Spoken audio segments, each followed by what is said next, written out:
Au nom du Père et du Fils et du Saint-Esprit. Amen. Aujourd'hui, troisième mardi de Pâques, mais c'est aussi la fête de Saint Louis-Marie Grignon de Montfort. Alors, Saint Louis-Marie Grignon de Montfort, qui est le fondateur, évidemment, des Frères de Saint-Gabriel, des Filles de la Charité, de plein d'autres communautés, un prêtre du 18e siècle. Le Seigneur soit avec vous.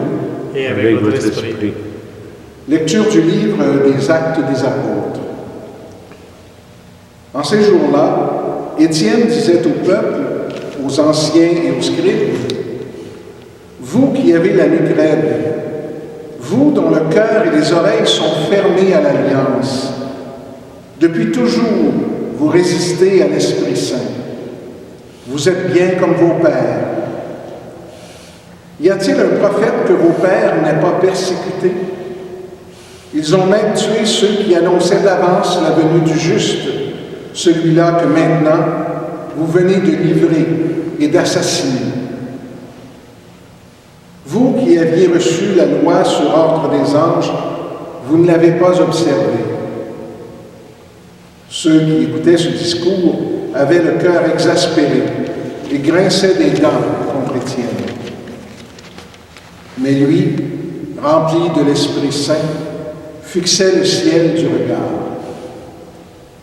Il vit la gloire de Dieu et Jésus debout à la droite de Dieu.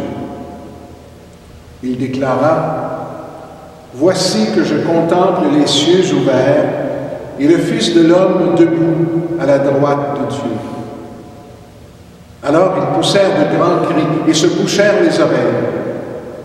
Tous ensemble, ils se précipitèrent sur lui, l'entraînèrent hors de la ville et se mirent à le lapider. Les témoins avaient déposé leurs vêtements aux pieds d'un jeune homme appelé Saul. Étienne, pendant qu'on le lapidait, priait ainsi. « Seigneur Jésus, reçois mon esprit. » Puis, se mettant à genoux, il s'écria d'une voix forte, « Seigneur, ne leur compte pas leurs péchés. » Et après cette parole, il s'endormit dans la mort. Quant à Saul, il approuvait ce meurtre. Parole du Seigneur. Louange à toi, Seigneur Jésus.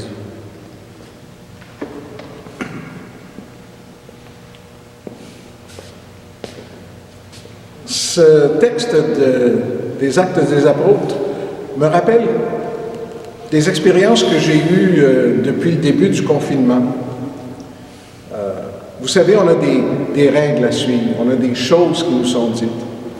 Mais combien de gens, surtout chez les aînés, malheureusement, nous disent « Ah ben là, je ne suis pas rendu à 75 ans qu'on va me dire quoi faire, puis je suis libre, moi, puis il n'y a pas de danger, je ne le fais pas. » Puis si par malheur, tu leur fais une remarque, parce que dans un magasin, ils vont dans le sens contraire des flèches, bien, ils t'engueulent. Puis c'est toi le méchant, parce que tu es allé leur faire remarquer que peut-être ils n'étaient pas tout à fait dans le chemin qu'on leur demande. Bien, c'est un peu ça tous les jours qu'on doit faire. C'est un peu ça que Étienne a vécu. Lui, il défendait ce qu'il avait compris du message du Christ. Eux ne voulaient rien savoir. Eux s'opposaient à lui. Ben, souvent dans notre vie, c'est ça qui arrive. J'ai pris l'exemple d'une expérience que j'ai vécue dans des magasins, mais c'est aussi vrai dans tout ce qu'on vit à chaque jour. Il nous arrive de vouloir prendre position, de vouloir défendre le bien, de vouloir défendre les gens qui sont dans le besoin, puis on se fait rabrouer. Vous allez voir cette semaine l'Évangile des Béatitudes. Il y a aussi Saint Paul qui nous dit « Rien ne nous sépare de l'amour de Dieu ». Bien, même quand nos frères et nos sœurs nous condamnent pour ce qu'on dit, ou nous rejettent pour ce qu'on dit, ou nous jugent pour ce qu'on dit, soyons certains que rien ne nous sépare, nous, de l'amour de Dieu. Et que ce à quoi on est appelé, c'est de défendre cet amour, cette charité que le Christ nous a demandé de survivre. Amen.